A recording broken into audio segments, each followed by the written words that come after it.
Bom, então nosso tema hoje tem a ver com o versículo 12 de Provérbios 18, né? Versículo bem bacana. Antes da queda, o coração do homem se envaidece. Versículo assim bem assertivo, né? Está pertinho de cair, o coração do homem se envaidece. Então nós vamos ver isso acontecer agora na vida de Uzias. Vamos tentar tirar lições disso para a nossa vida. Tá bom? Então vamos ler lá, segundo livro de Crônicas 26.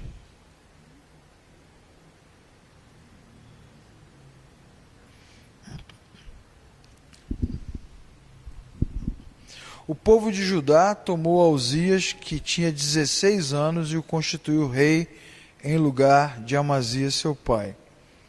Ele edificou Elate e restituiu Judá depois que o rei descansou com seus pais.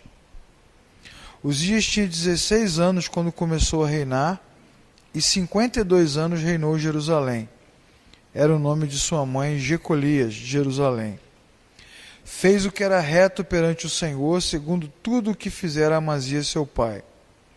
Propôs-se a buscar a Deus nos dias de Zacarias, que era sábio nas visões de Deus. Nos dias em que buscou o Senhor, Deus o fez prosperar. Saiu e guerreou contra os filisteus, quebrou o muro de Gate, Jabné, Asdod, edificou cidades no território de Asdod, entre os filisteus. E Deus o ajudou, e contra os árabes que habitavam em Gur-Baal, e contra os meunitas. Os amonitas lhe deram presentes a Uzias, cujo renome se espalhara até a entrada do Egito, porque se tinha tornado muito forte. Também edificou Uzias torres em Jerusalém, a porta da esquina, a porta do vale e a porta do ângulo, e as fortificou. Também edificou torres no deserto, cavou cisternas, criou muito gado nos vales e nas campinas. Tinha lavradores e vinhateiros nos montes, nos campos férteis, porque era amigo da agricultura. Também tinha um exército de homens destros nas armas, que saíam à guerra em tropas, segundo o rol feito pelo escrivão Jeiel, Maceias, oficial, sob a direção de Ananias, um dos príncipes do rei. E o número total das cabeças das famílias, homens valentes, eram 2.600. Sob suas ordens havia um exército guerreiro de 307.500 homens, que faziam guerra com grande poder para ajudar o rei contra os inimigos. Preparou Uzias para todo o exército escudos, lanças, capacetes, couraças e arcos, fundas para tirar pedras. Fabricou máquinas de invenção de homens peritos, destinadas para torres e cantos das muralhas, para atirar flechas e grandes pedras. Divulgou-se a sua fama até longe, porque foi maravilhosamente ajudado, até que se tornou forte. E, havendo-se fortificado, exaltou-se o seu coração para a sua própria ruína, e cometeu transgressões contra Deus, o seu Senhor. Entrou no templo para queimar incenso no altar. Azarias, o sacerdote, entrou atrás dele com 80 sacerdotes, homens valentes, de firmeza. E resistiram ao rei e disseram: a ti, Uzias, não compete queimar incenso perante o Senhor, mas aos sacerdotes, filhos de Arão, que são consagrados para este ministério. Saia do santuário, porque transgrediste. Nem será isso para a honra tua da parte do Senhor Deus. Mas Uzias se indignou, tinha o incensário na mão para queimar. Indignando-se contra os sacerdotes, a lepra explodiu na sua testa, diante de todos, na casa de Deus, junto ao altar. Então o sumo sacerdote e todos os sacerdotes voltaram-se para ele. Estava leproso, e apressadamente o lançaram para fora. Até ele mesmo saiu com pressa, quando percebeu que foi Deus quem o feriu. Ficou leproso até o dia da sua morte. Morou, por ser leproso, numa casa separada. Foi excluído da casa do Senhor. E Jotão, seu filho, que já tinha cargo, julgou o povo. Quanto aos mais atos de Uzias, primeiros como últimos, o profeta Isaías, filho de Amós, escreveu: Descansou Uzias com seus pais, o sepultaram no sepulcro que era dos reis e disseram: ele é leproso, e Jotão, seu filho, reinou em seu lugar. Ok? Então, bem, beleza, meus irmãos, vamos meditar um pouquinho nessa história, vamos pensar um pouquinho que ela é muito boa. Primeiro eu quero lembrar, né, você vai acompanhando lá pela tela, o Miguel vai dando os closes lá, lembrar que nós estamos estudando e tentando entender como é que o reino de Israel virou, né, se tornou em quê? De que forma ele ficou estruturado. Então ele ficou estruturado dessa maneira, quando houve a divisão lá do reino de Salomão, o seu filho Roboão está aqui na coluna da sua direita, aqui, né, na minha esquerda, a sua direita, a coluna da família de Salomão, e a sua esquerda, a minha direita, a coluna da família de Jeroboão. Roboão, filho de Salomão, Jeroboão, soldado. O país, a nação de Israel foi dividido em 12 partes, as tribos. Roboão ficou com 2, Jeroboão ficou com 10. E nós já estudamos aqui, temos estudado que os reis da família de Roboão, ou seja, da linhagem de Davi, são os melhores reis. São os reis mais dedicados, mais comprometidos, mais sérios. Os reis da família de Jeroboão são os piores reis, são as piores linhagens, né? Nós já estudamos também que Jeroboão, que é aqui na sua coluna a sua esquerda e a minha direita, Jeroboão virou sinônimo de coisa ruim, né? Fulano foi mal igual a Jeroboão. Fulano foi ruim igual a Jeroboão. Não foi obediente como Jeroboão. E Davi virou sinônimo de coisa boa. Fulano foi bom igual a Davi. Então tem as colunas divididas, né? Semana passada nós estudamos sobre Josafá, que é o primeiro aqui da minha esquerda, o primeiro da sua direita. Falamos um pouquinho sobre a vida dele. Não, Josafá está aqui, ó. Não está aqui? Está lá. É burro. Isso aí. Josafá está lá, isso aí. Está lá. Ok. Foi um rei bacana e nós vimos como ele se comportou, como ele buscou a Deus diante da dificuldade, sua vida de oração, e a vitória que ele obteve foi uma vitória grandiosa. Ao contrário, na coluna de cá, para eu não errar, lá estão lá os reis bem ruins, né? Todos eles, o principal nós já estudamos, que é Acabe, principal rei dessa dinastia péssima. Acabe conseguiu ser pior do que Jeroboão, e o texto diz, ele foi pior do que Jeroboão. Hoje nós vamos estudar sobre Uzias, que está ali, né? O rei Uzias, que foi rei durante 50 anos. 50 anos não é pouca coisa não, né, meu irmão? Não é isso que está escrito aqui? 52 anos, né? Quem aqui tem mais de 50 anos aí? Aqui nesse grupo? Bom, 3 pessoas só. Quem aí na internet tem mais de 50? Dá um grito aí para a gente ouvir. É poucos. É uma vida, quer dizer, a maioria de nós aqui, pelo menos aqui, hoje, não conseguiu nem chegar no tempo que ele foi rei. Então é a primeira constatação que a gente faz, que Uzias não foi um rei qualquer. Foi um rei de longa dinastia e de muitas realizações. Pela própria lista que a Bíblia nos confere, você vai ver que tudo que ele fez foi de médio e longo prazo, né? Amava a agricultura. Quanto tempo leva para você plantar, colher, né? Melhorar os processos, contratar vinhateiros, agricultores, estruturar, preparar a terra? Isso leva muitos anos, né? Concorda? Você compra uma casinha lá para montar um pomar. Quanto tempo vai levar? A vida inteira. Meu sonho é plantar aqui alface, né? Aipim, batata, uma árvorezinha. Pô, vai levar a vida inteira. Outro dia eu fui visitar um casal aqui da igreja e a irmã me mostrou um coqueiro. Não sei, vocês foram lá também. Esse coqueiro aqui, ela falou assim, meu marido plantou cidades, fortificações lá no território dos filisteus, cara. Corajoso, peitudo, valente, né? E então isso mostra que ele tem uma história, e toda história deixa legado, né? Ele deixou um legado, deixou uma tradição. Havia muita muitas marcas positivas no governo de Uzias e muita expectativa no futuro com relação a tudo que ele já tinha feito e tudo que ele poderia fazer. O legal do texto também, que o texto vai nos ensinar, no versículo 5, é que ele se propôs a buscar a Deus e caminhou paralelo, passo a passo ali, com Zacarias, que era um homem que tinha discernimento espiritual. E a Bíblia diz no versículo 5, que enquanto ele buscou o Senhor, Deus o fez prosperar. E ele foi avançando, e avançou de forma extraordinária. Versículo 7, Deus o ajudou contra os filisteus. Edificou torres, versículo 11, montou um exército, né?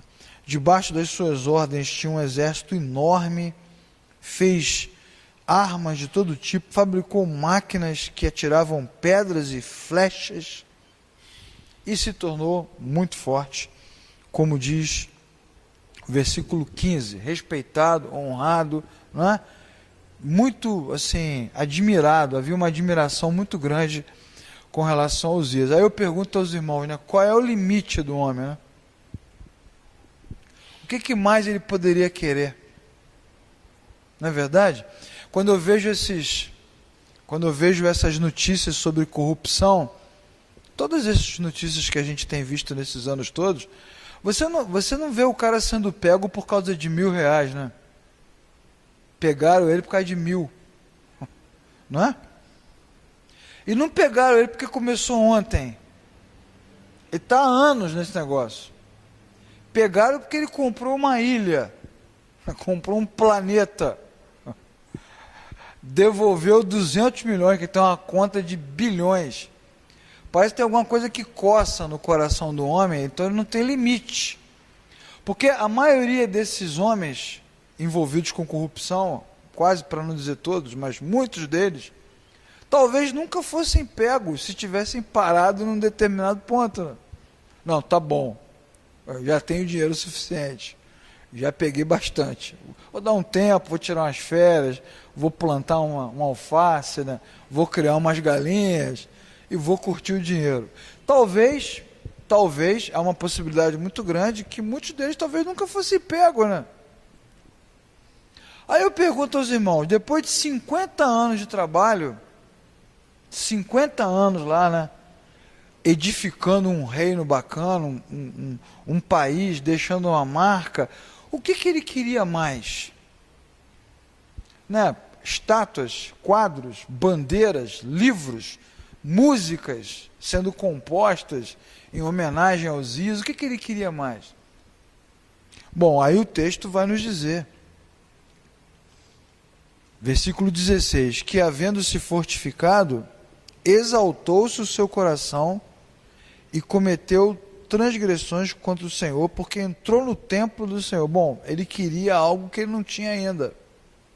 Ele já tinha poder político, poder econômico, poder bélico. Ele queria o poder espiritual. Ele começou a falar assim, pô, qual o patamar que eu vou subir agora? A gente está conjecturando, né? Isso não tem no texto, né? Mas qual o patamar? Onde é que eu vou chegar? Eu vou dizer, pô, agora só me falta promover aqui a espiritualidade geral da nação. Mas quando a gente olha para o texto e olha para o que ele fez e olha a resistência que os sacerdotes ofereceram e também olha a reação abrupta que Deus teve, que é uma reação violenta, a gente pode também conjecturar que ele não queria só fazer o culto. Porque só para acender incenso, fazer sacrifício e cantar alguma coisa ou falar, a gente não vê Deus matando ninguém por causa disso. Na verdade, a gente observa que um desejo muito sinistro despertou no seu coração. Ele não queria só poder e admiração, ele queria um reconhecimento divino. A impressão que a gente tem no texto é que além do dinheiro, do poder, da política, da força, surgiu no seu coração um sentimento meio que, tipo assim, uma coisa me falta, entrar no templo, acender a fumaça, e ser reconhecido como alguém de nível espiritual superior. Ele ficou indignado. Tipo assim, quem são vocês, né? Ó, gonçalenses, torcedores do Flamengo, que hoje sofrerão a ira do Senhor, né? Se Deus assim permitir.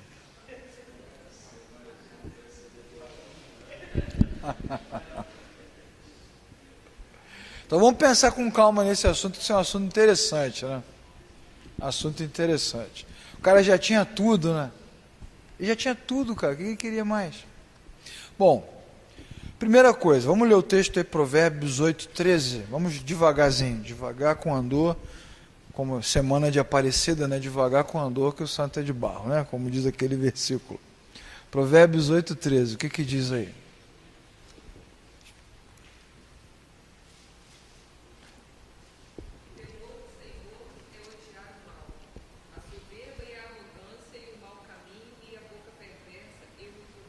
Isso. Então, existe uma diferença entre o orgulho que Deus odeia e o orgulho que nós sentimos por fazer algo bem feito. Então, todo ser humano precisa ter orgulho, num bom sentido. Concorda? Ter orgulho do que você faz, né? Porque senão você vai ter uma autoestima muito baixa, né? Você não consegue nem viver, né? Você tem que acreditar em você, concorda? Como é que você vai trabalhar? Como é que você vai construir, casar, se relacionar? A gente precisa de um tipo de orgulho. E se alguém quiser te ofender, te humilhar, você não reage? Né? Tem que ter orgulho. Todo mundo, eu estou lá sentado dentro de casa, todo mundo me sustentando. Não, falta orgulho. Não vai trabalhar, não vai desenvolver alguma coisa. Então a gente precisa ter orgulho. Orgulho tem a ver com amor próprio, né? Gostar de si mesmo, almejar alguma coisa melhor e ter orgulho de quem é, do que faz, do seu nome, né? Tem uma música famosa do Frank Sinatra, My Way. Já ouviram? Já ouviram essa música? Vocês conhecem? My Way é um clássico, né? Que ele vai falar sobre isso. Vocês já viram a letra da música? Não, né? Estão ouvindo o Wesley Safadão, é isso? Então, Frank Sinatra, ele, na música lá, My Way, ele vai falar sobre isso, que ele trabalhou, que ele conquistou, que algumas vezes ele ganhou, outras vezes ele perdeu, algumas coisas ele acertou, outras coisas deram erradas, porque algumas pessoas ele tratou bem, outras mal, ele admite tudo isso, mas ele fez do jeito dele, eu fiz do meu jeito e não me arrependo, eu tenho orgulho de quem eu sou, do que eu fiz. Aí ele fala, eu fiz tudo do meu jeito, I did it my way. Fiz do meu jeito, do jeito que eu sei. Então ele demonstra que ele é um cara de fibra, que tem orgulho. Que é diferente desse... Tem que ter muito cuidado com as palavras, que a língua portuguesa às vezes não nos ajuda, né? O orgulho que Deus odeia é o que Provérbios 8:13 narra, que está ligado à arrogância, à soberba. O que é uma pessoa soberba? Porque soberba também tem duplo significado. Nossa, você está com um vestido soberbo. Quer dizer o quê? Sensacional, né? Espetacular. Então, uma pessoa soberba é uma pessoa que se acha sensacional, espetacular. E ela fica arrogante. A soberba, ela desperta a arrogância, ou seja, você começa a ter crise a não considerar, não respeitar o outro.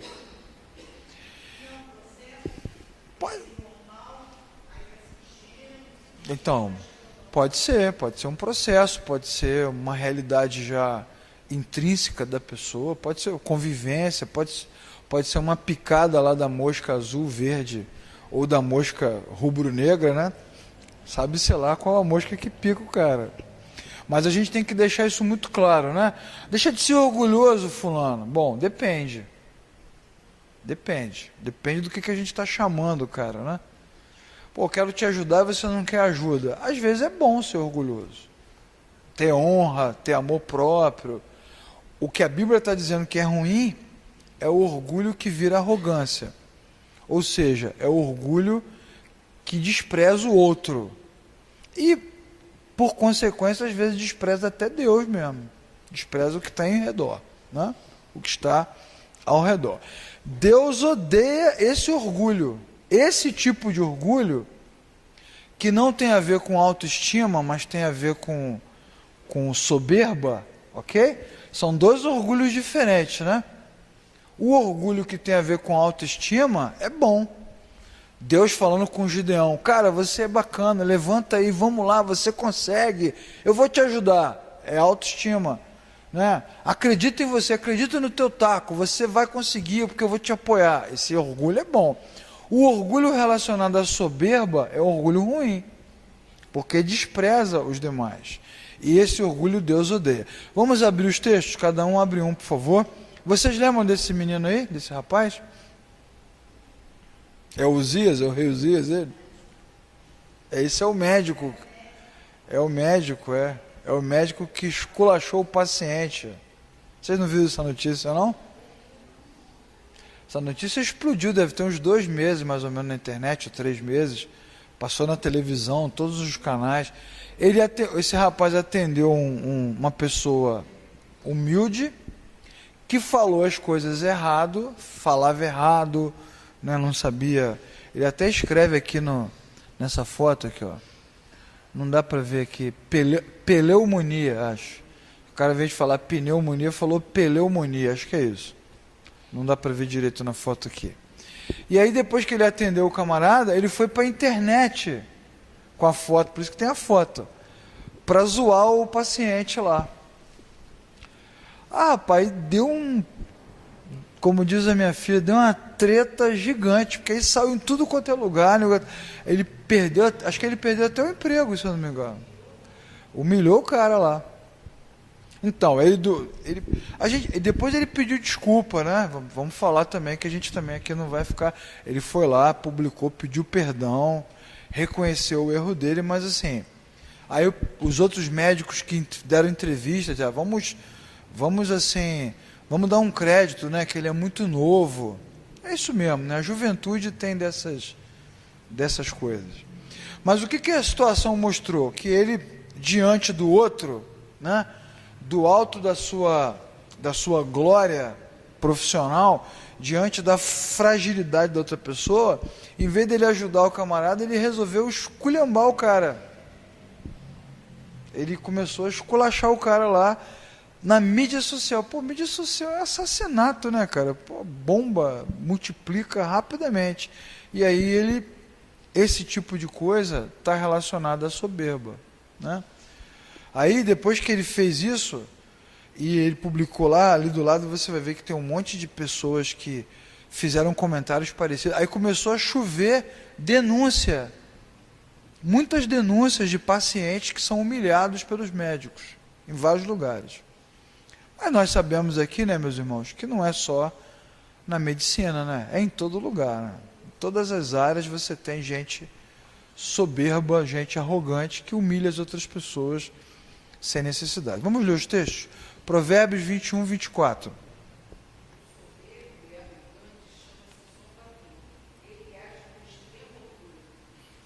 Foi exatamente isso que ele fez, né? Arrogante e zombador, né? Provérbios 16, 5.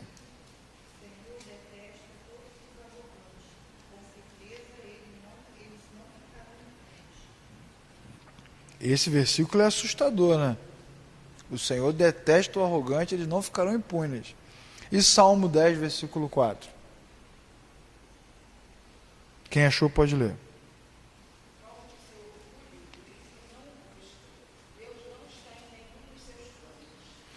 Bom, aí esse versículo 4 do Salmo 10 é uma denúncia.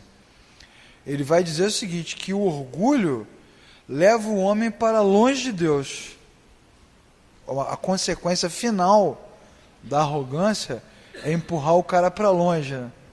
Que ele vai ficando soberbo, e a soberba gera um outro sentimento, que é o sentimento da autossuficiência. Não precisa mais. É independência. Só que é uma independência ruim, né? Uma independência autônoma, né? Que a independência é boa quando você consegue andar com os seus próprios pés. Mas quando você conquista uma certa autonomia, onde você não respeita mais nada, Então esse texto do Salmo 10 é um texto que faz uma denúncia. Vamos pensar em umas frases aí, algumas eu já até soltei hoje lá no Twitter sobre soberba, sobre orgulho. Jonathan Edwards, vocês sabem quem é Jonathan Edwards? Quem foi? Foi lateral de qual time? Hã?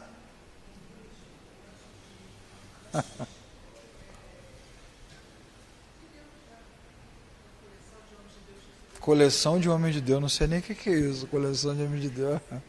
Quem foi Jonathan Edwards?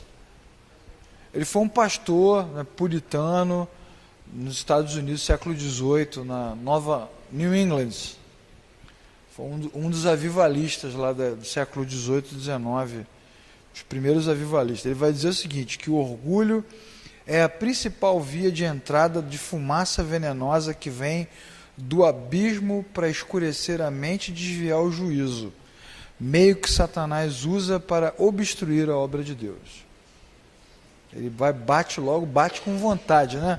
Ele pega um pedaço de pau e vai batendo na jararaca. Nossa, não devia ter falado isso. Então, o Jonathan Edwards, ele vai falar que o orgulho é uma influência maligna que tem como principal objetivo obstruir a obra de Deus. Bom, essa frase dele se encaixa bem em Uzias, porque Uzias estava fazendo Israel prosperar. Israel é o povo de Deus, né? E aí Uzias para. E aí tudo para. Interessante, né? C.S. Lewis, vocês conhecem C.S. Lewis? C.S. Lewis é um escritor, né? Filósofo, poeta. Ele vai dizer o seguinte, que o orgulho jamais poderá ser vencido. É a própria natureza do velho homem. Daí a necessidade de morrer diariamente. Por mais que julguemos ter esmagado o eu, vamos sempre descobri-lo vivo. O orgulho traz de volta a nossa velha natureza. Tem um livrinho dele chamado Por que Sofremos? É sobre isso que ele vai tratar. E ele vai nos dizer que o orgulho tem que ser vencido, porque ele traz de volta o nosso jeito o tempo todo.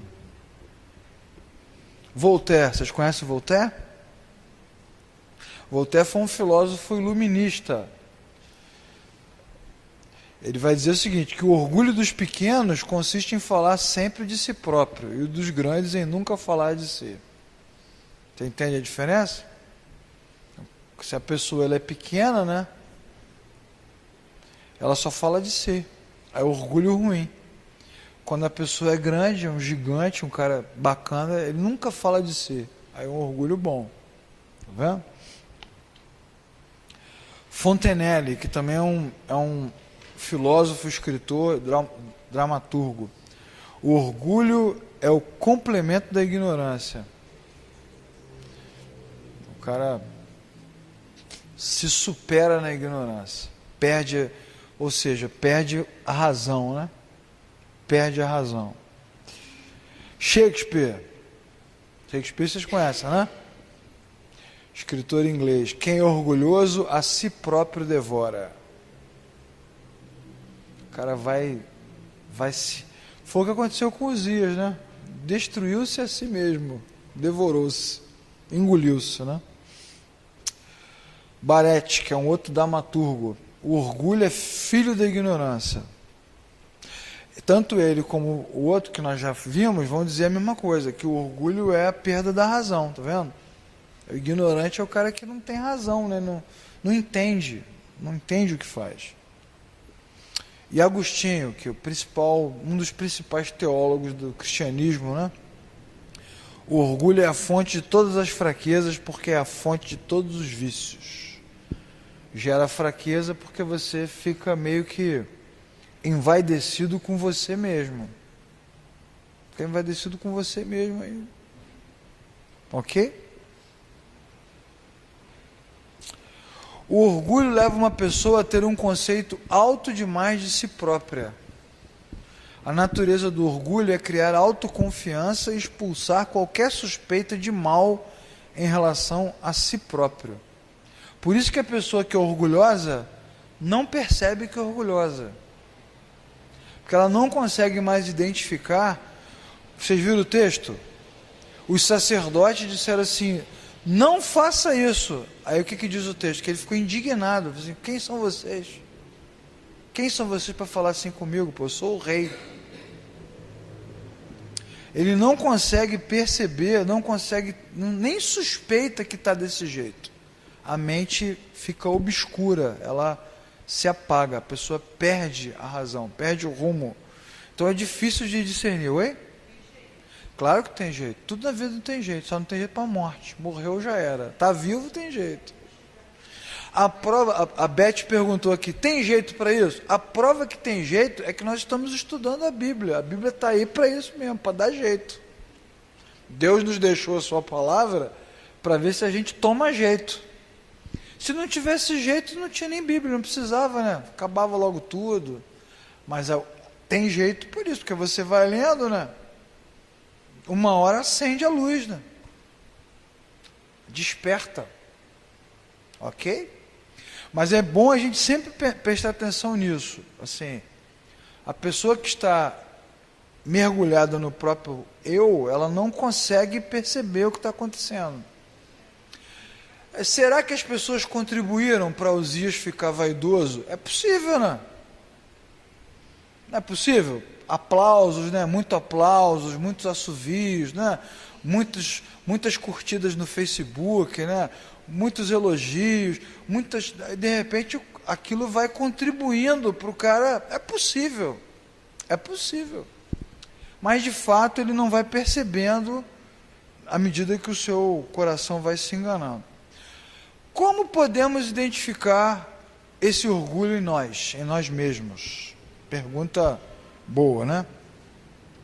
Primeiro sinal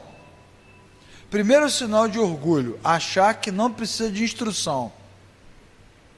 Já sei. Pô, cara, deixa eu te ajudar. Não, já sei, não precisa não, já sei. Achar que está cheio de luz, já sabe como fazer. Isso é um primeiro sinal. É um sinal de orgulho. Aí a gente vai dizer assim, pô, então todo adolescente é orgulhoso, né? Todo jovem. É porque é isso mesmo. Ele não tem sabedoria. É um orgulho resultado da ignorância. Ele não é sábio, só tem força. Mas o adolescente, principalmente o nosso filho, a gente dá uma cadeirada dele e resolve. Né? Bota de castigo, corrige, resolve. Por isso que a Bíblia manda os pais corrigirem os filhos. Né? Até com rigor, aqueles versículos que são complicados, né? Dá com teu filho na pedra. Deus não está mandando matar o cara. Vamos traduzir, né? Seja duro. Seja firme.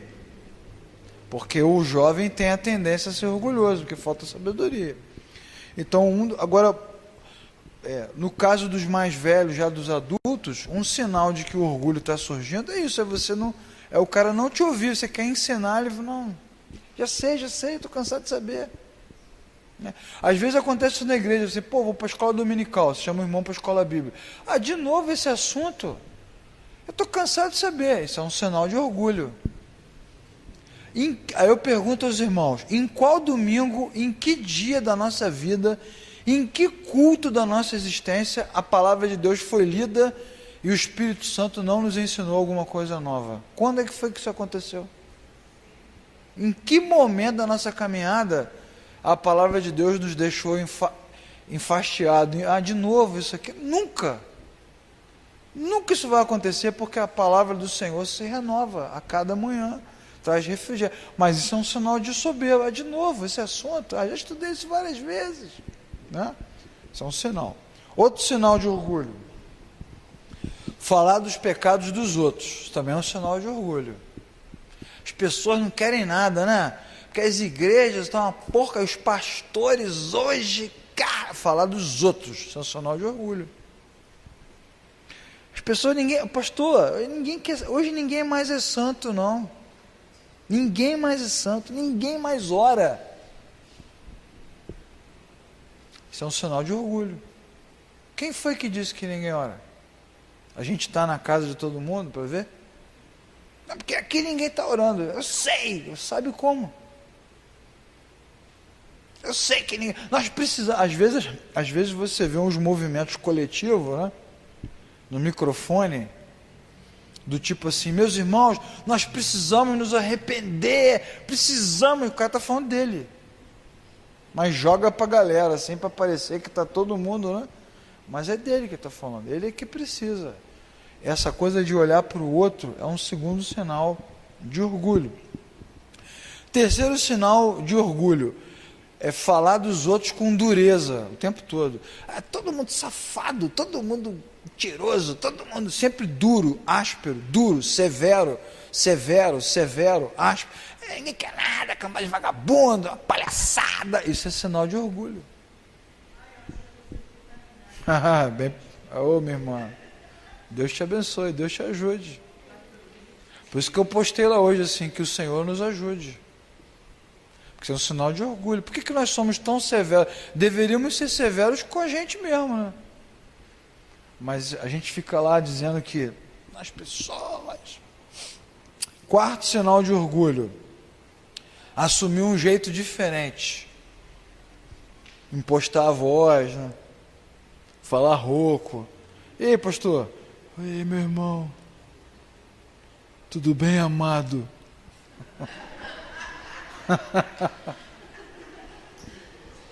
Tudo bom, varão? Ô, minha irmã. Assume uma postura. O pior não é quando o cara é piedoso. Porque quando é piedoso, o pior é quando o cara acredita naquele negócio. Aí já era. Fecha o olho para falar, tudo bom, meu irmão, tudo bem. Assume um jeito. Parece que se transforma, veste uma... Isso é um sinal, né? Estamos falando de sinais, não estamos chamando ninguém de orgulhoso. Mas tem caroço debaixo desse angu aí. Né? Quinto sinal: dá muita atenção à oposição. Sabe? Ficar com raiva, com facilidade, querer vingança, ficar procurando saber quem é que está falando mal. Pô, fulano está falando mal de mim. Isso é um sinal de orgulho. Pô, cara, fulano falou que você falou. Quem falou? Quando que falou? Falou onde? Quando? Quem foi? Me conta. Sinal de orgulho. Aí você não pode contar mais nada, porque o cara está com raiva. Sinal de orgulho. Pô, cara, os caras falaram que você é mesmo, cara. Pô, cara, ora por mim aí. Sinal de orgulho é esse sentimento de luta, sabe? De disputa, de ter que se afirmar, de se posicionar. Isso é um sinal de orgulho. Todos esses sinais que eu estou apontando para os irmãos, para vocês não acharem que é coisa da minha cabeça, o Leclerc está influenciando. Isso é um texto do Jonathan Edwards. Ele apontou isso aqui no século XVIII. Vocês não acharem que o Leclerc não está bem, né? Isso é um texto, você pode encontrar esse texto em qualquer lugar. Isso é um texto do século XVIII. Esse texto tem mais de 200 anos, o que mostra que o homem é o mesmo o tempo todo, não mudou nada. A gente vai pensando numa situação do nosso tempo, mas é uma coisa que ele identificou lá no século XVIII, tá pregando lá na comunidade dele. Outro sinal de orgulho, assumir muita coisa para si e negligenciar os demais. Concentrar, personalizar. Você quer algo bem feito, faça você mesmo. Orgulho. E aí todo mundo tem... fulano não, muito ruim. E aí a gente começa a se cercar de gente que seja parecido com a gente, né? Procurar pessoas que sejam como nós, porque a gente olha para a pessoa, se vê na pessoa, esse cara é legal, porque eu estou olhando para ele e me vendo, né? Esse cara é bacana. Então, outro sinal de orgulho, tratar os outros com negligência.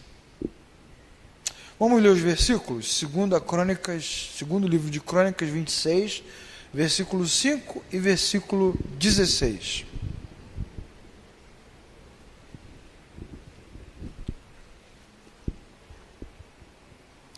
O até que nos assusta, né? Uzias é o retrato do sentimento que há no coração de todos os que buscam ao Senhor por interesse apenas para alcançar o que querem, ou daqueles que tropeçam em algum obstáculo. Segundo o livro de Crônicas 26, versículo 5.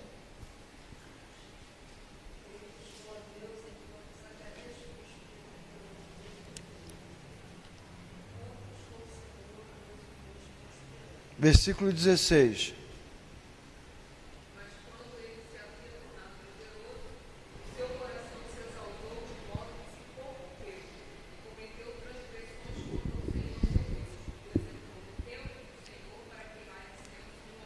Então, é um até que nos assusta, né? Ou seja, enquanto ele sentiu necessidade, ou se sentiu aquém, ou precisou da ajuda divina, ele foi lá, buscando ao Senhor. Até que, aí tem uma das versões que vai falar, até que se tornou poderoso. Aí o que você entende? Até que ele percebeu que não precisava mais de ajuda. Aí ele mudou, o seu coração se perverteu. E isso é uma coisa assustadora, porque muitos de nós temos, ou todos nós temos um até que, né? Até que arrumou o emprego, até que ficou curado, até que pagou a dívida, até que comprou a casa, até que resolveu o problema, até que, tem um até que é o limite desse sentimento de humildade. Estava humilde, né? Pediu ajuda ao Senhor, pediu ajuda ao Senhor. O mesmo, é um caso parecido com o caso de Salomão. Nós já estudamos aqui quando Deus separou Salomão para ser rei, Deus perguntou, o que você quer?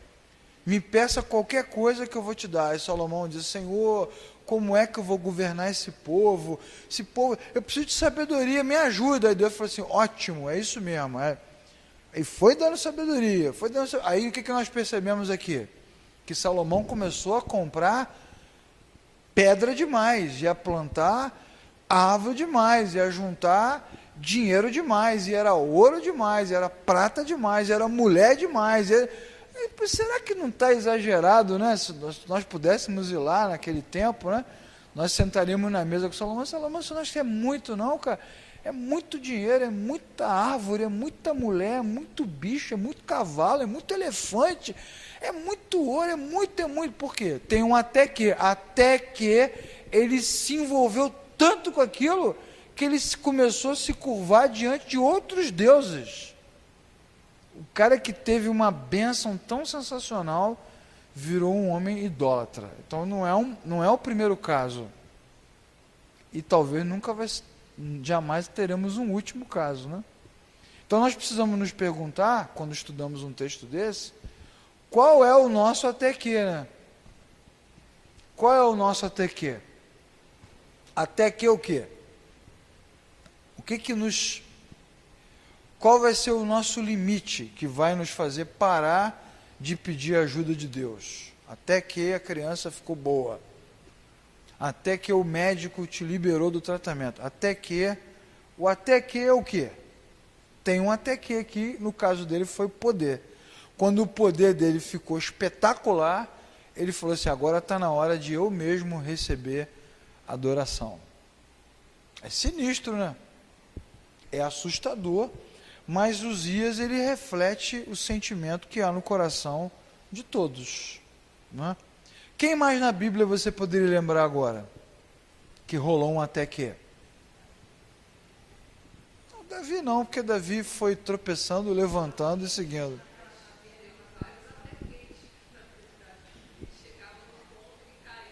Ah, sim, verdade.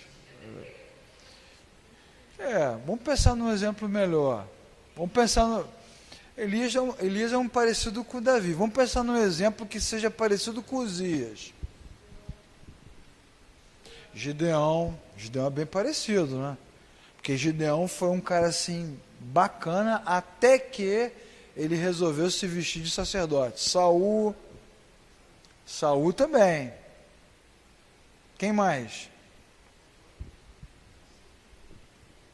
Temos que pensar nesse caso aqui, né? Do cara que abre mão de Deus, né? Sempre rola um limite, né? Nos casos de Elias, de Davi, eles têm momentos de fraqueza, mas eles nunca colocam Deus em segundo lugar. No meio da fraqueza, ele tem um surto de lucidez, vai dizer, opa, eu tenho que voltar. Não é o caso dos nossos amigos aqui, né? Eles têm um surto de loucura e na loucura eles vão ficando, né? Isso é fraqueza. É fraqueza. É fraqueza. Nós temos o caso de Miriam, que é irmã de Moisés.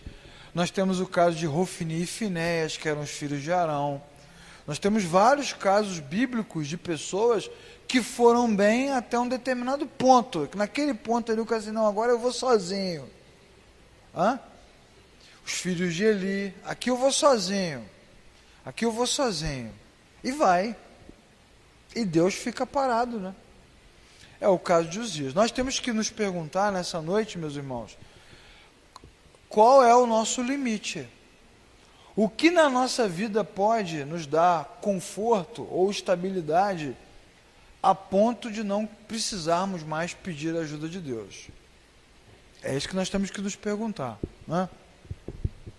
Tem até uma música antiga do Paulo César Brito. Paulo César Brito era um cantor evangélico dos anos 90, né, nos 80, anos 90. Tem um barulho aqui, Isso, pois é. Pois é. Legal. Então, vocês acham que o sacerdote, né, vamos pegar essa palavra da Beth e vamos pensar no texto. Vocês acham que o sacerdote, cadê o texto aqui? Azarias, versículo 17, versículo 18. Você acha que ele resistiu ao rei esperando mudança?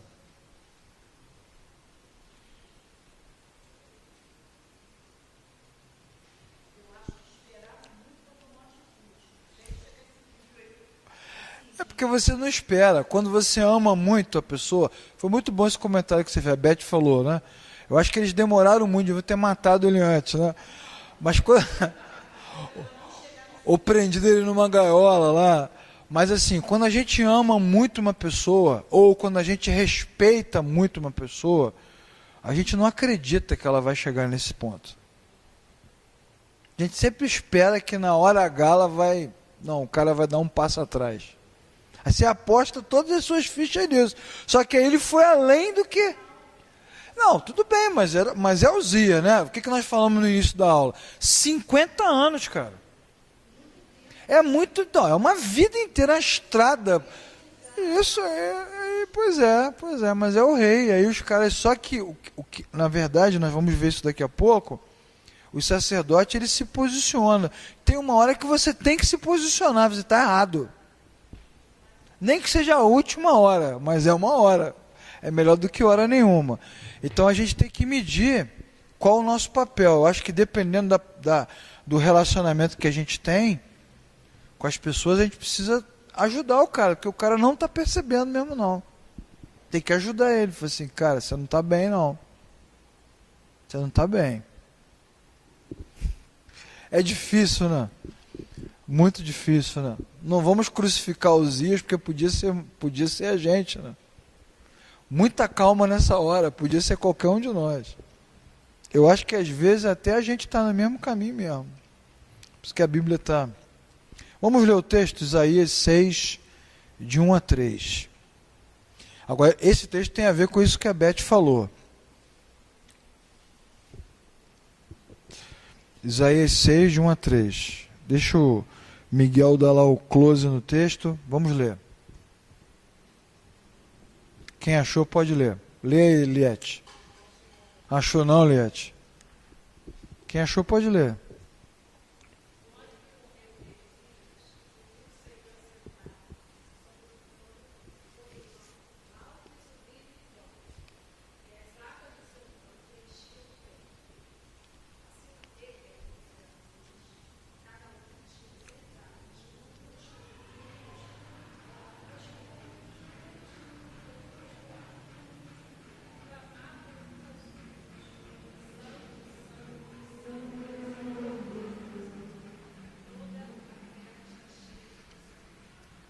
Esse texto de Isaías é um dos textos mais bonitos da Bíblia, né?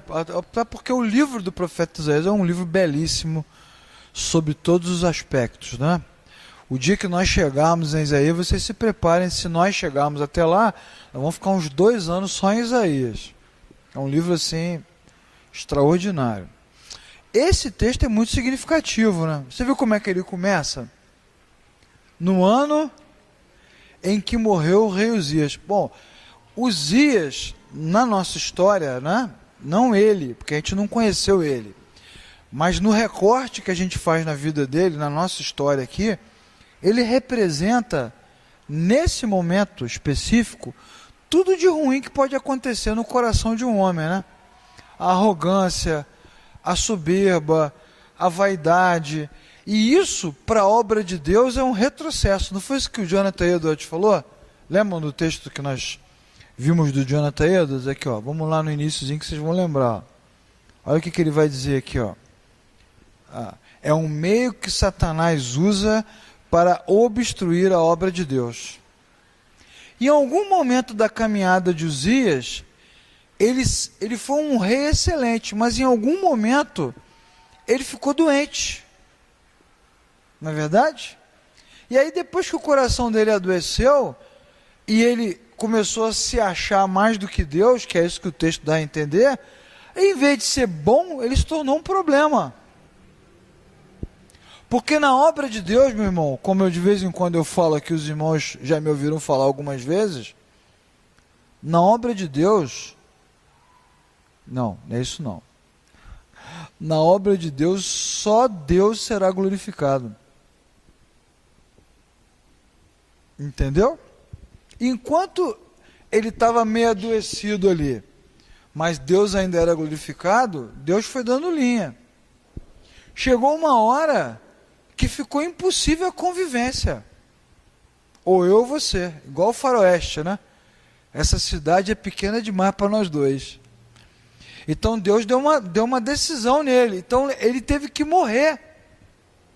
Ele precisou morrer para que a glória de Deus se... não é uma palavra boa, vou mudar. Ele teve que morrer para que o profeta e o povo olhassem para quem realmente é rei, para quem realmente tem glória. Porque essa visão ela é única, né? Não tem outra dessa na Bíblia. No ano em que morreu o rei Uzias, eu vi o Senhor assentado num alto e sublime trono. Agora você imagina, vamos pensar, 50 anos de prosperidade, vitória, dinheiro, plantação, expansão territorial, prosperidade política, econômica, estrutural. Rapaz, o cara é Deus. Não é verdade? Ele é tudo, cara. Toda a nossa esperança está nele. Toda a nossa esperança... Pô, esse é o cara, meu irmão. Ele se candidata, a gente vota nele de novo. Ele bota um sucessor, a gente vota no sucessor. A gente quer que isso nunca termine, nunca termine, nunca termine, nunca termine. É um tempo muito longo, nós vimos aqui, são poucos os que têm 50 anos. É uma história enorme. Então, de repente, o profeta Isaías tem uma visão, ele vai dizer assim, no ano que o rei Uzias morreu, Deus apareceu sentado no trono. Deus está dando uma mensagem. Qual é a mensagem que Deus está dando? O rei é quem? Eu sou o rei. Quem manda nessa palhaçada aqui sou eu. A imagem é tão espetacular, ele diz o seguinte, que as abas das suas vestes, a ponta, né, um cotoquinho da roupa, cobriu o templo. Ou seja, toda a religião, toda aquela glória que Uzias plantou, desapareceu na aba da veste. Foi ofuscada, desapareceu. Então esse texto ele é muito significativo, porque esse Uzias aqui, o orgulhoso, o arrogante, o soberbo, o que se acha, ele teve que morrer para que o povo visse o verdadeiro Deus, o verdadeiro rei. E isso também serve para a nossa vida. O que Jesus já nos ensinou? Quem quer vir após mim, negue-se a si mesmo, tome a sua cruz e siga-me. Vamos lembrar de um outro texto de Jesus. Quem quer ganhar a sua vida precisa perder. Porque quem não quiser perder, não vai conseguir ganhar. Jesus também falou outra coisa, que para a planta crescer, para dar fruto, a semente tem o quê? Que morrer. Olha quantos exemplos Jesus vai dando, dizendo o quê? Que para que Deus seja glorificado entre nós, Deus não precisa de nós para ter glória. Ok? Não precisa de nós. A gente canta umas músicas que falam disso, né?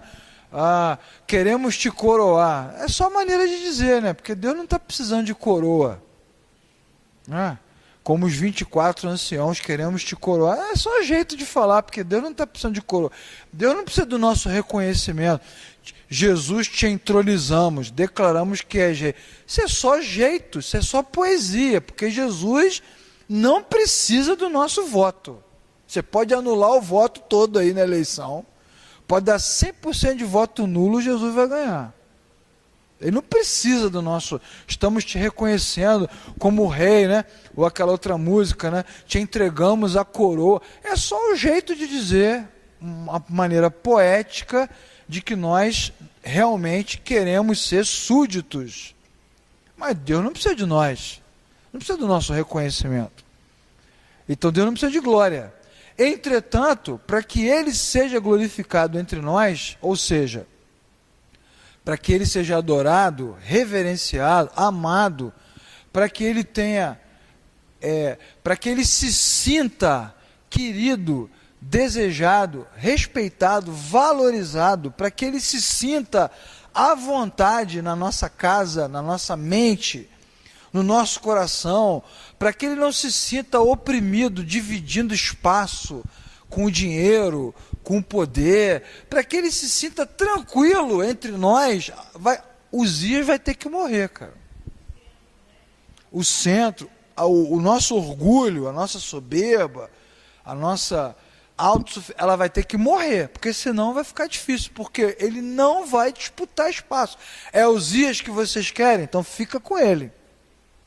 Mas quando ele morre, Deus aparece sentado no trono. E o que os querubins declaram? Santo, santo, santo é o Senhor dos exércitos. Toda a terra, tipo assim, vocês estão se achando, né? Caraca, toda a terra está cheia da sua glória. Ele está mandando pra caramba, vocês é que não perceberam ainda. Mas para que isso aconteça, tem que morrer. Por isso que o apóstolo Paulo, né, tem uma frase dele, um texto muito bacana. O que ele vai dizer? Eu sou fariseu, eu sou formado, sou teólogo, sou biólogo, físico, químico, sou engenheiro, sou arquiteto. Pô, mas eu considero tudo isso como esterco. Eu troco tudo que eu tenho pela sublimidade da grandeza de Cristo. Texto legal, né? Ele vai falar assim, pô, para mim, o viver é Cristo, o morrer é lucro. O que Paulo está nos ensinando? Que nós temos que matar Uzias. Né? Nesse caso, o que Uzias representa? O orgulho, a soberba, a autossuficiência. Nós temos que matar ele tem que morrer, cara. Porque no ano que ele morre, o trono aparece. É muito. Nós vamos semana que vem falar só dessa passagem de Isaías. Fala. Isso. É uma época. O final, né? Ele é mais profeta depois, né? Mas ele pega essa transição, né?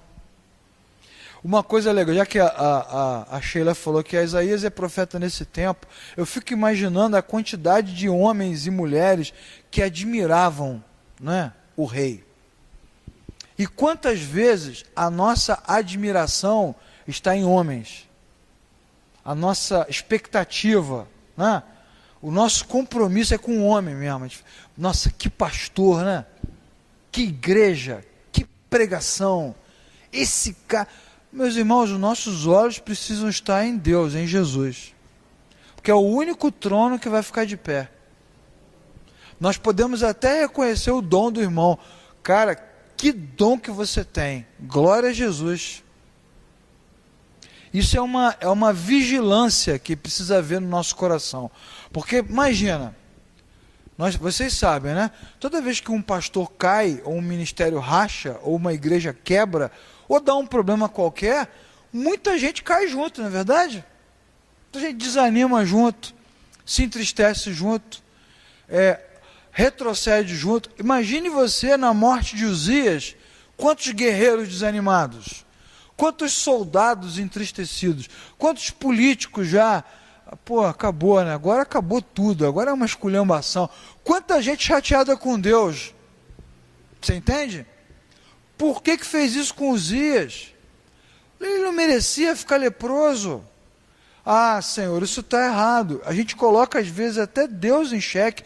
Isso é algo para nós pensarmos, né? Nós colocamos até a justiça de Deus em xeque em função das nossas preferências.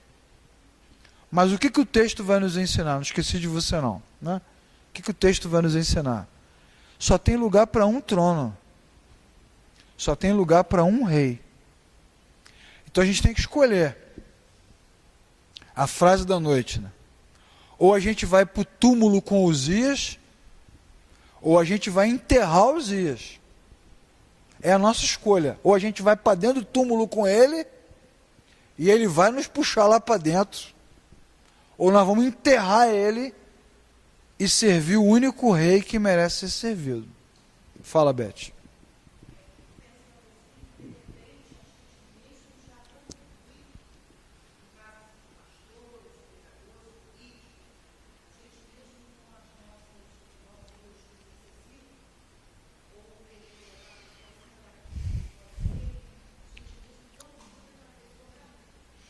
A Beth...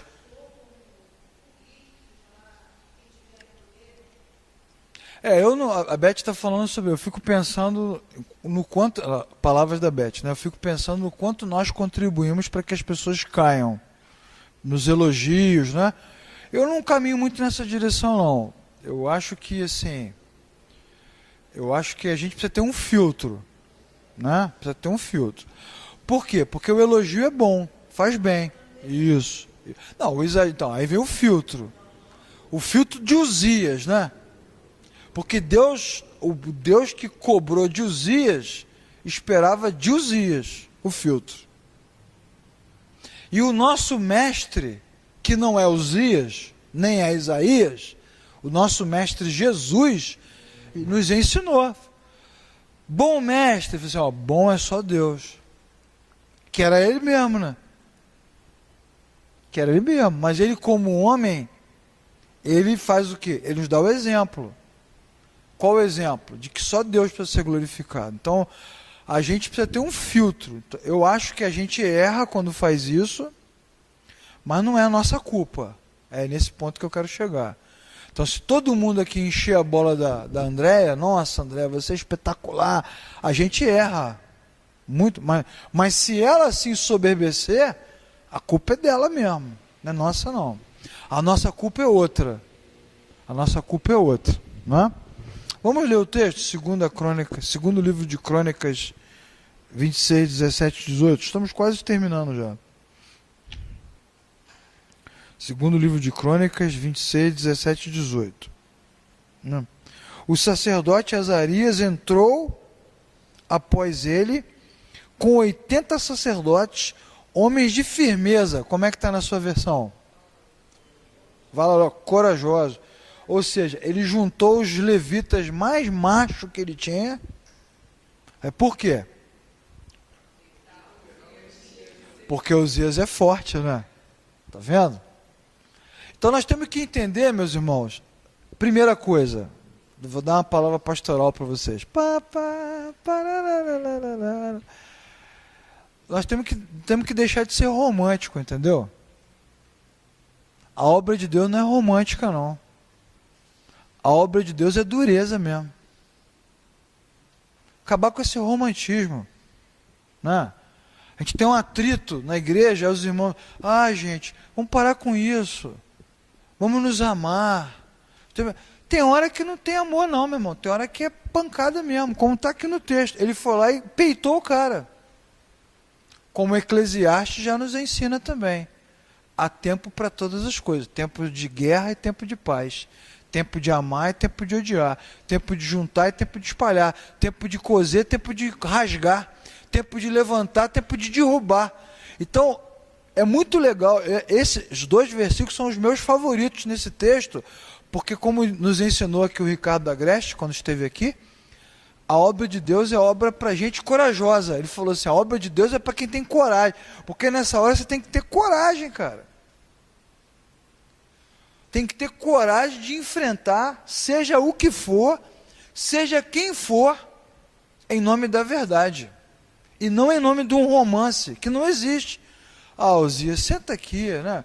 Vamos conversar. Gente, calma, calma. Uzias é legal. Não, gente, peraí. Aí os irmãos, rapaz, você está errado. Eu não aguento esse ódio. É muito ódio no meio da igreja. Não, gente, vamos orar. Não tem oração aqui não, meu irmão.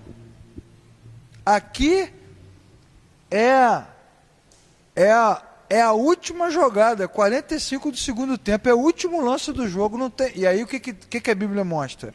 Que os servos de Deus, no frigir dos ovos, eles ficam do lado de Deus, seja quem for que está na nossa frente. Quem é? É Uzias? Então é você mesmo. E eles vão, né, resistiram ao rei. Resistir ao rei, eu não sei nem o que é. Empurra, puxa, tira, encosta a porta. Aqui você não vai entrar. Sai daqui. Imagina, não sei nem o que é isso. Resistiram ao rei. A ti, olha a palavra dele, cara. Nós não estamos falando, gente, do vereador ali da esquina, do síndico do prédio, do seminarista. Estamos falando do cara que é rei há 50 anos. E é um dos maiores reis da história de Israel. Rei aprovado por Deus, porque o texto vai dizer, e o sacerdote não quer nem saber, ele mete o dedo na cara e diz, não é a sua função. Você está errado, mete o dedo na cara dele, a ti não compete queimar incenso. Não tem sentimento, muito legal isso, é muito legal, assim, não tem sentimento, não tem no texto, porque eu acredito que eles estão todos com o coração partido, porque ninguém fica bem numa situação dessa. Mas eles não agem com sentimento, eles enfrentam com coragem. E ele diz, você transgrediu. E o versículo 19 diz que ele ficou indignado. Mas a Bíblia é bem bacana, né? Olha o versículo 19. Ele se indignou. E indignando-se, a lepra lhe saiu. Aquele momento de resistência sacerdotal foi a última chance de Deus para ele. Vamos ver se agora ele resolve. Viu? Foi a última chance. Vamos ver como é que ele vai reagir. Porque ele podia ter reagido, né? Vamos lembrar de texto que nós já estudamos aqui. Abigail esculachando Davi. Você está maluco? Para onde você vai? E Davi diz, eu vou matar todo mundo. Não pode, você é um homem de Deus. Aí o que a Bíblia diz? Que Davi falou assim, pô, é verdade. Nossa, onde é que eu estava com a cabeça? Legal, né? É uma chance de Deus. Natan é igualzinho esse cara aqui, ó. Natan entra no palácio e mete a mão no nariz de Davi e diz, você, pô, tem que ser macho, cara. Você é um adúltero. Davi respira fundo e diz, pô, é verdade, cara. Deus dá uma chance, né? E diante da chance, como é que ele se comporta? Casos parecidos, tá vendo? Ananias e Safira, 2 chances. Um de cada vez. Aí Pedro falou assim, cara, Deus não quer dinheiro. Ó, vou te dar uma dica, Deus não quer dinheiro. E aí o que a Bíblia diz? Que ele não se quebrantou. Esse texto vai nos ensinar que quando nós servimos ao Senhor, nós não podemos tolerar isso. O que vai acontecer, meus irmãos? Vai acabar o reino. Você entende o que acontece? Você entende quando você lê isso? Que o rei mais espetacular das últimas 5 décadas vai sair do trono. Ele não tem herdeiro. Vai acabar. Tudo aquilo vai virar pó. o preço é muito alto. Nós estamos dispostos a pagar o preço até o fim para matar Uzias, porque é um preço muito alto. E às vezes nós não fazemos o que é necessário porque é um preço muito alto, né? Custa muito caro. E aí, diante de toda essa tristeza, dessa dor, dessa crise, o que Isaías vê? Deus sentado no trono, tipo assim, fica tranquilo, que aqui não virou bagunça não, eu estou mandando nesse negócio. Mas eles tiveram que ter coragem, tá vendo? De enfrentar. Vamos ler o texto para a gente encerrar? Chegamos às 9h35 e vamos encerrar agora. Queria que o irmão abrisse e lesse bem alto para nós.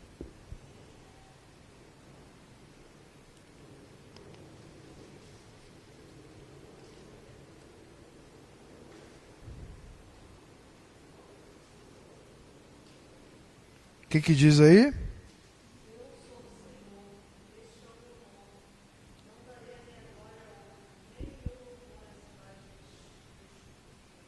Muito legal, né? O que Deus está dizendo? Eu sou o Senhor, eu não divido a minha glória, nem com uma pessoa, nem com imagem nenhuma. Nesse reino aqui só tem um rei, que sou eu. Quando esse texto é mencionado, quando o profeta Isaías fala dessa forma, está bem claro para nós que o que Uzias queria era reconhecimento divino, né?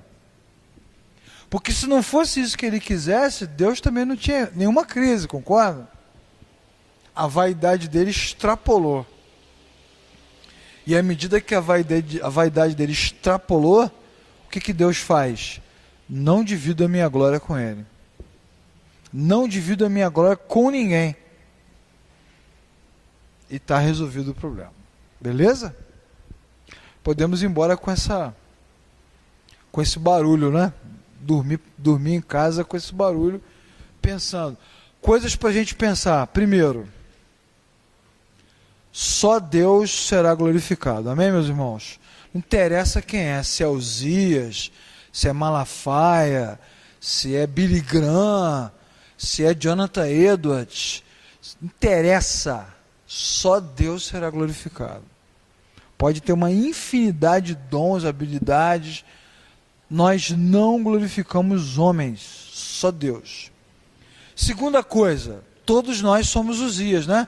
Isso dá até uma hashtag, né? Hashtag somos todos Uzias, não é verdade? Todos nós somos assim. Todos nós temos um até que e precisamos descobrir qual é o nosso limite. Somos todos Uzias. E precisamos saber qual a área da nossa vida coloca a nossa fé em perigo. Entende? O que vai ficar estável que vai nos dificultar a ter fé? Segunda coisa, importante que o texto vai nos ensinar. Terceira coisa que o texto vai nos ensinar. Tudo que está errado precisa ser combatido. Não importa quem faz errado. Tudo que está errado precisa ser combatido. E a palavra de Deus vai nos dar essa direção. Pode ser nós mesmos, né? Pode ser um autocombate, mas tem que ser realizado.